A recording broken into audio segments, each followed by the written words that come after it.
दोस्तों, आप चाहे कितना भी पैसा कमा लो, आप चाहे करोड़ों रुपए कमा लो, लेकिन आप चैन की नींद नहीं कमा सकते। ना ही नींद किसी बाजार पर मिलती है और ना ही किसी दुकान पर। भागदौड़ से भरी जिंदगी में इंसान सिर्फ कमाने पे ही ध्यान देता है। वो खूब पैसा कमाता है, लेकिन वो ये भूल जाता है कि शरीर के लिए सबसे ज़्यादा ज़रूरी चैन की नींद होती है। अगर आप रात में अच्छी नींद नहीं ले पा रहे हैं तो आपका शरीर पूरा दिन थका थका सा महसूस करता है। हर काम को करने में आपको आलस आता है और आप किसी भी काम को मन लगाकर नहीं कर पाते। इसीलिए जितना ज़्यादा ज़रूरी पैसा कमाना है, उससे कई ज़्यादा ज़रूरी है चैन की नींद देना। आज की जो कहानी मैं आपको सुनाने वाली हूँ, इससे आपको ये पता चलेगा कि अच्छी नींद ना आने के क्या कारण हैं और आपको एक अच्छी नींद लेने के लिए क्या करना पड़ेगा। तो चलिए शुरू करते हैं आज की ये कहानी। एक बार एक बड़ा व्यापारी एक बौद्ध भिक्षु के पास जाता है और कहता है कि हे गुरुवर, मैं अपनी नींद से बहुत परेशान हूँ। मैं बहुत कोशिश करता हूँ कि रात को जल्दी सो जाऊँ, लेकिन मुझे देर रात तक भी नींद नहीं आती और रात में सोने से पहले मेरे मन में कई तरह के विचार आते रहते हैं और जब मुझे नींद आने लगती है तब मैं पूरी रात करवटें बदलता रहता हूँ और जब मैं सुबह सोकर उठता हूँ तो मुझे ऐसा प्रतीत होता है जैसे मैं पूरी रात सोया ही नहीं। मैं खुद को थका हुआ महसूस करता हूँ। कृपया आप मुझे मेरी इस समस्या का समाधान बताइए। बौद्ध भिक्षु ने कहा कि इससे पहले मैं तुम्हारी समस्या का समाधान बताऊं, मैं तुम्हें गौतम बुद्ध की गहरी नींद के रहस्य के बारे में एक छोटी सी कहानी सुनाता हूँ। व्यापारी ने कहा, जैसी आपकी इच्छा। बौद्ध भिक्षु कहते हैं, महात्मा बुद्ध जब भी रात में सोते थे तो वह पूरी रात एक ही अवस्था में सोते थे और जिस अवस्था में वो सोते थे वो पूरी रात उसी अवस्था में सोते रहते थे। वो अक्सर पूरी रात बाईं ओर करवट लेके सोते थे और रात में सोते वक्त उनके शरीर का कोई भी हिस्सा नहीं हिलता था और जब वह सुबह उठते थे तो वो पूरी तरह से सकारात्मक ऊर्जा से भरे हुए उठते थे। महात्मा बुद्ध का एक शिष्य था जिसका नाम आनंद था। वह महात्मा बुद्ध के साथ हमेशा उनके बगल में ही सोया करता था और वो महात्मा बुद्ध को हमेशा एक ही अवस्था में सोया हुआ देखता था। एक दिन उसके मन में यह सवाल उठा कि महात्मा बुद्ध पूरी रात एक ही अवस्था में कैसे सोते हैं। ना उनका हाथ हिलता है और ना ही उनका पैर हिलता है।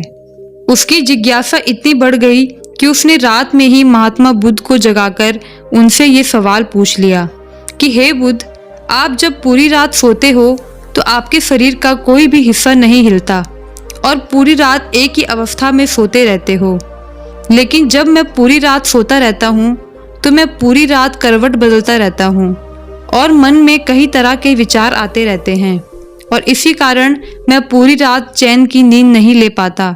तो बुद्ध ने अपने शिष्य से ये सवाल किया कि जब तुम पूरी रात करवट बदलते हो तो तुम्हें पता चलता है कि तुम करवट बदल रहे हो। तो शिष्य ने कहा कि नहीं मुनिवर, मुझे तो सुबह प्रतीत होता है जब मैं दूसरी अवस्था में सोया रहता हूँ। रात में तो मुझे कुछ प्रतीत ही नहीं होता, क्योंकि रात में तो मैं नींद में होता हूँ। ये सुनकर बुद्ध कहते हैं कि तुम रात में ही नहीं सोते रहते, तुम दिन में भी सोते सोते ही काम करते हो। जब तुम दिन में ही होशपूर्वक नहीं जी पाते तो रात में होशपूर्वक कैसे सो सकते हो। अक्सर तुम दिन में भी सोते सोते काम करते हो और इसीलिए रात में जागृत नहीं हो पाते। और रही मेरी बात, तो मैं रात में भी जागृत अवस्था में सो पाता हूँ। मुझे अपने शरीर की हर एक अवस्था का पता होता है और वहीं दूसरी ओर मेरा शरीर सोता रहता है। असल में शरीर का हिलना डुलना सीधे सीधे मन से संबंधित होता है। अगर तुम्हारा मन शांत है, उसमें कोई विचार नहीं है, तो तुम एक ही अवस्था में लेटे रह सकते हो और तुम सोते हुए अपने शरीर को देख भी सकते हो। और वहीं दूसरी तरफ तुम्हारा मन विचारों से भरा हुआ है तो तुम पूरी रात करवट ही बदलते रहोगे। तुम्हारा मन अशांत ही रहेगा। अगर तुम्हें गहरी नींद लेनी है तो तुम्हें दिन में भी जागृत रहना पड़ेगा, जिससे कि तुम पूरी रात सोते हुए भी जागृत रह सको। ध्यान और योग में नींद को एक चमत्कारी दुनिया कहा जाता है। अगर तुम गहरी नींद लेना चाहते हो तो तुम्हें नींद को समझना होगा। अगर तुम नींद को समझ लेते हो तो यह नींद तुम्हारे लिए ध्यान बन जाएगी। और अगर तुम्हें गहरी नींद लेनी है तो तुम्हें अपनी मन की गतिविधियों को समझना होगा। ये सुनकर वह व्यापारी हाथ जोड़कर बोला, हे गुरुवर, ये बड़ी बड़ी बातें मुझे समझ में नहीं आती हैं। आप कुछ ऐसे आसान तरीके बताइए जिससे मैं आराम की नींद ले पाऊं। ये सुनकर वो बौद्ध भिक्षु कहता है कि गहरी नींद ना आने के मुख्य 5 कारण हैं। ये सारे कारण मैं तुम्हें एक एक करके बताता हूँ। नींद ना आने का सबसे पहला और मुख्य कारण है सोने से पहले के विचार। जब भी हम सोने जाते हैं उससे पहले हमारे मन में बहुत से विचार चल रहे होते हैं और सोने के बाद हमारा मन अचेतन सक्रिय हो जाता है। हम जिन विचारों के साथ सोते हैं वही विचार पूरी रात हमारे मन में चलते रहते हैं और जब हम सुबह उठते हैं तो उन्हीं विचारों के साथ उठते हैं। इसीलिए सोने से पहले अगर तुम नकारात्मक विचारों को लेके सोते हो तो सुबह तुम तनाव से भरे हुए और थके थके से महसूस करते हो, और वहीं तुम अगर सकारात्मक विचारों को लेके पूरी रात सोते हो तो पूरी रात तुम्हारा मन उन्हीं सकारात्मक विचारों के पीछे काम करता है। और इसीलिए जब तुम सुबह उठते हो तो तुम ऊर्जा से भरे हुए होते हो, तुम्हारे शरीर में एक ताकत होती है, तुम्हारा हर काम करने का मन होता है। गहरी नींद ना आने का दूसरा कारण यह है कि निश्चित समय पर ना सोना। अक्सर हमारा सोने का समय निश्चित ही नहीं हो पाता। कभी हम देर से सोते हैं तो कभी हम जल्दी सोते हैं और कभी दिन में भी सो जाते हैं। और जब हमारा सोने का समय कोई निश्चित नहीं होता तो हमारा मन भी उसी तरह काम करता है। हमारा मन उलझ जाता है, उसे पता ही नहीं होता कि उसे कब सोना है और कब नहीं सोना। इसीलिए हम अगर सोने का कोई निश्चित समय निर्धारित कर लें तो हमारे मन में सीधी यही जानकारी जाएगी कि ये समय सोने का समय है, और इसके बाद धीरे धीरे मन की आदत बन जाएगी और समय होते ही हमें अपने आप गहरी नींद आ जाएगी। गहरी नींद ना आने का तीसरा कारण ये है बिस्तर पर सोने के अलावा अन्य काम भी करना। जैसे कि बहुत से लोगों की आदत होती है कि वो बिस्तर पर ही खाना खाते हैं, बिस्तर पर ही पढ़ाई करते हैं, और ऐसे बहुत से काम हैं जो वो अपने शयन कक्ष में करते हैं। शयन कक्ष का अर्थ ही होता है सोने की जगह, लेकिन लोग इसे अन्य काम के लिए भी प्रयोग करते हैं, जिससे हमारे मस्तिष्क में शयन कक्ष का कोई अर्थ ही नहीं रह जाता। इसलिए जब हम बिस्तर पर सोने जाते हैं तो हमारा मन पूर्ण रूप से यह बात स्वीकार ही नहीं करता कि अब हमें सोना है, क्योंकि आपने सोने की जगह पर अन्य काम करने की आदत डाल दी है। और आज के समय की बात करें तो हम मोबाइल भी बिस्तर पर लेट कर चलाते हैं, अपना ऑफिस का काम भी बिस्तर पर ही करते हैं, चाहे वो खाना खाना हो या गप्पे मारना। हम सब दिन भर बैठकर सारे काम बिस्तर पर ही करते हैं, जिसकी वजह से हमारे मन में बिस्तर सिर्फ एक सोने की जगह नहीं रही। इसीलिए यह सबसे बड़ा कारण है एक अच्छी और गहरी नींद ना आने का। गहरी नींद ना आने का चौथा सबसे मुख्य कारण है गलत तरीके से सोना। कुछ लोगों को सोने का सही तरीका पता ही नहीं होता है। कुछ लोग पेट को बिस्तर के तरफ करके सो जाते हैं, जिससे उनके शरीर के अंगों पर एक तनाव बना रहता है। सही तरीका क्या होता है सोने का?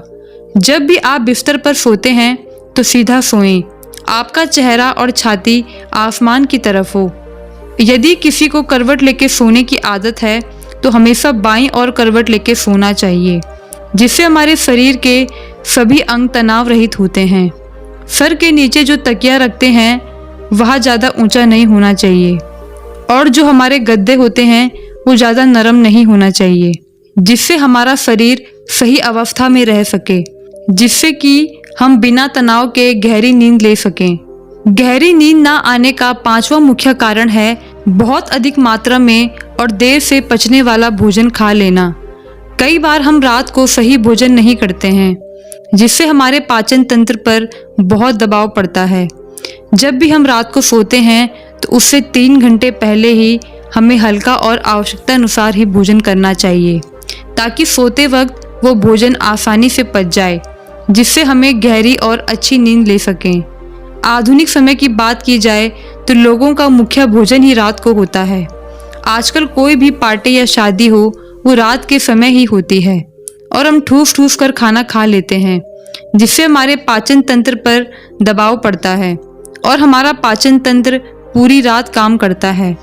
अब आप खुद ही सोचो कि इतना भारी भरकम खाना रात को खाएंगे तो हमें अच्छी और गहरी नींद कैसे आएगी। ये सब सुनने के बाद उस व्यापारी ने कहा कि गुरुवर, ये तो मुझे समझ आ गया कि नींद ना आ पाने के मुख्य कारण क्या है, लेकिन कृपया करके मुझे कुछ ऐसे यौगिक क्रियाएं भी बताएं जिससे मैं अच्छी नींद ले पाऊं। फिर बौद्ध भिक्षु कहते हैं कि जिस कमरे में आप सोते हैं उस कमरे में किसी जैविक तेल का दीपक जरूर जलाएं, जिससे उस कमरे की ऊर्जा सकारात्मक बनी रहे। और साथ ही सोने से पहले 5 मिनट ध्यान अवश्य करें। इससे हमारा मन विचार मुक्त हो जाएगा और हम पूरी रात बिना विचारों के, बिना सपनों के आराम से सो सकते हैं। और सोने से पहले यह जरूरी है कि सारा काम खत्म कर लिया जाए, जिससे कि मन को पूरी तरह तसल्ली रहे कि सारा काम खत्म हो चुका है। और हमेशा सीधा सोएं या फिर बाईं तरफ करवट लेके सोएं। दोस्तों, आपको ये कहानी कैसी लगी कमेंट बॉक्स में कमेंट करके ज़रूर बताएं। आशा करती हूँ कि आपने इस कहानी से कुछ ना कुछ सीख जरूर ली होगी। अगर आपको ये कहानी अच्छी लगी तो हमारी वीडियो को लाइक कीजिए, चैनल को सब्सक्राइब जरूर कीजिएगा। मिलते हैं एक नई वीडियो के साथ। धन्यवाद।